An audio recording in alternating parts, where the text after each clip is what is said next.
Best of ম্যাথমেটিক্সে তোমাদের সকলকে স্বাগত। তোমাদের ক্লাস 7-এর 17 নম্বর পেজে পূর্ণবর্গ সংক্রান্ত কিছু অঙ্ক আছে। সেখান থেকে একটি অঙ্ক হলো 9545 থেকে কোন ক্ষুদ্রতম সংখ্যা বিয়োগ করলে বিয়োগফল একটি পূর্ণবর্গ সংখ্যা হবে।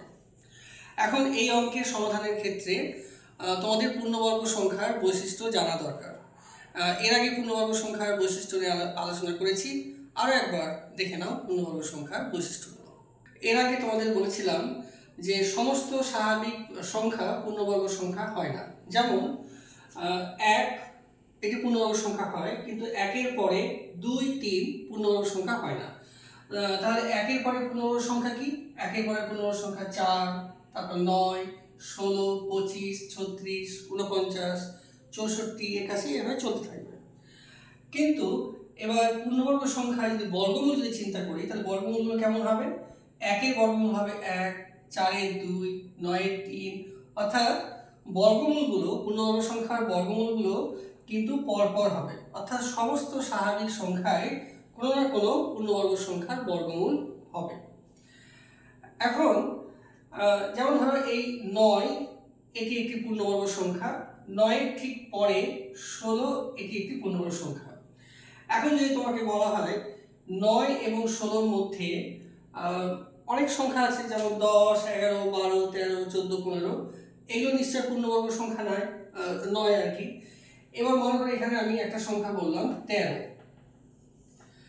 তাহলে 13 কি পূর্ণবর্গ সংখ্যা? 13 পূর্ণবর্গ সংখ্যা না।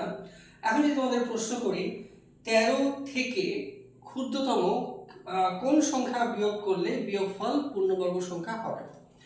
এখন এই চার্ট দেখে বলতে পারছো যে 13-র আগে পূর্ণবর্গ সংখ্যা হচ্ছে 9, তাহলে আমরা যদি 13 থেকে 9 বিয়োগ করি তাহলে হচ্ছে 4, অর্থাৎ 13 থেকে যদি 4 বিয়োগ করি তাহলে 9 হবে, অর্থাৎ 13 থেকে 4 বিয়োগ করলে বিয়োগফল পূর্ণবর্গ সংখ্যা হবে। এখন প্রশ্ন হলো এই 13, এখন এই 13 সংখ্যা যদি আমরা দিই, এখন এই 13 কি পূর্ণবর্গ সংখ্যা কি পূর্ণবর্গ সংখ্যা না, এটা আমরা ভাগ প্রক্রিয়ার সাহায্যে সহজেই জানতে পারবো। ভাগ প্রক্রিয়ার সাহায্যে তোমরা করো, জোড়ায় জোড়ায় ভাগ প্রক্রিয়া করতে হয় জানো। 3 তিরিকে 9, 4 4-এ 16 বেশি হয়ে যাচ্ছে, তাহলে আমরা 3 দিয়ে দিচ্ছি। 3 তিরিকে 9, অবশিষ্ট হলো 4। অর্থাৎ এই যে 13 এটি পূর্ণবর্গ সংখ্যা না, এটা আমরা কিভাবে জানতে পারলাম? অবশিষ্ট হলো, তাই 13 পূর্ণবর্গ সংখ্যা না। এখন 13 পূর্ণবর্গ সংখ্যা না যখন, 13-র বর্গমূল কত? 13-র বর্গমূল আমরা দেখতে পাচ্ছি 3, কিন্তু অবশিষ্ট 4 হয়েছে, অর্থাৎ 13-র বর্গমূলটা 3-এর চেয়েও বেশি। তাহলে আমরা খুব সহজে বুঝতে পারবো যে 13-র আগের যে পূর্ণবর্গ সংখ্যাটা আছে তার বর্গমূল অবশ্যই 3 হবে, এবং 13-র পরবর্তী যে পূর্ণবর্গ সংখ্যাটা আছে তার বর্গমূল 4 হবে। এখন বর্গমূল যদি আমরা জানতে পারি তাহলে পূর্ণবর্গ সংখ্যাও জানতে পারবো। তো 13-র আগের পূর্ণবর্গ সংখ্যার বর্গমূল যদি 3 হয়, তাহলে পূর্ণবর্গ সংখ্যাটা কত হবে? 3-কে 3 দিয়ে গুণ, তাহলে হবে 9। তাহলে এখন 13 থেকে যদি আমরা 9 বিয়োগ করি তাহলে হচ্ছে 4। তাহলে আমাদের যদি প্রশ্ন করে 13 থেকে কোন ক্ষুদ্রতম সংখ্যা বিয়োগ করলে বিয়োগফল পূর্ণবর্গ সংখ্যা হবে, তাহলে আমরা বলতে পারবো 4। তো এটি আগের পূর্ণবর্গ সংখ্যা বের করেও যেমন হয়, আবার এই যে অবশিষ্ট হলো 4, এটি সরাসরি এটা বললে পরেও হবে। তাহলে আমরা এটা না করেই বলতে পারবো যেটা অবশিষ্ট হবে সেটা বিয়োগ করলেই পূর্ণবর্গ সংখ্যা হবে।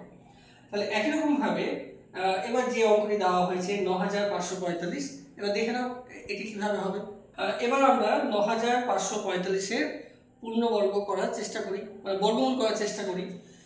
তাহলে তোমরা জানো যে ডান দিক থেকে দুটো সংখ্যার উপর দাগ দিতে হয়। তাহলে 45-এর উপর আমরা দাগ দিলাম আর 95-এর উপর দাগ দিলাম। এবার 95-কে ভাগ করতে হবে, কিন্তু ভাগ করতে হবে জোড়ায় জোড়ায়। তাই নামটা পড়ো, 7 7 49, 8 8 64, 9 9 81, 10 10 100, বেশি হচ্ছে তাহলে 9 দিয়ে যাবে, তাই 9 9 81। বিয়োগ করো, 5 থেকে 1 বদলে 4, 9 থেকে 8 বদলে 1। এবার নিয়ম হচ্ছে উপরে যে দুটো সংখ্যা আছে 45, এটা নেমে যাবে, অর্থাৎ নেমে গেল 45। তারপর এখানে একটা দাগ দিতে হয়। এরপর ভাগফল যে 9 হয়েছে 9 এর ডবল এখানে লিখতে হয়। এখন 9 এর ডবল অর্থাৎ 9 কে 2 দিয়ে গুণ, 9 দুগুণে 18 এখানে লিখব। এবার 18-র পাশে কোনো একটা সংখ্যা ভাবতে হবে যে সংখ্যাটা এই 1445 বা 1445 এর কাছাকাছি হয়। তাহলে একবার দেখে নাও কি হতে পারে। আমি মনে করো 18-র পাশে 7 নিলাম।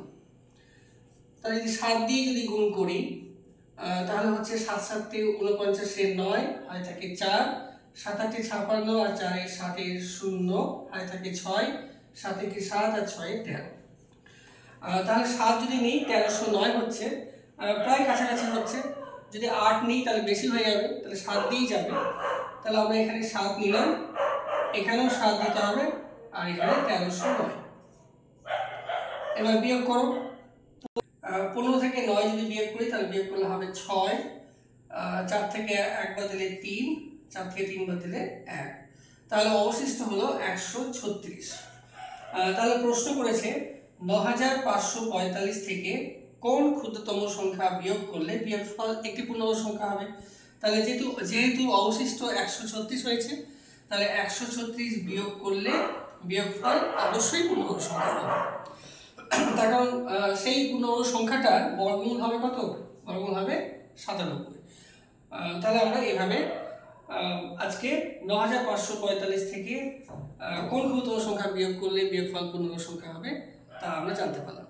আগামী দিনে আরও একটি অঙ্ক নিয়ে আলোচনা করব। তোমরা দেখতে থাকো। Thank you.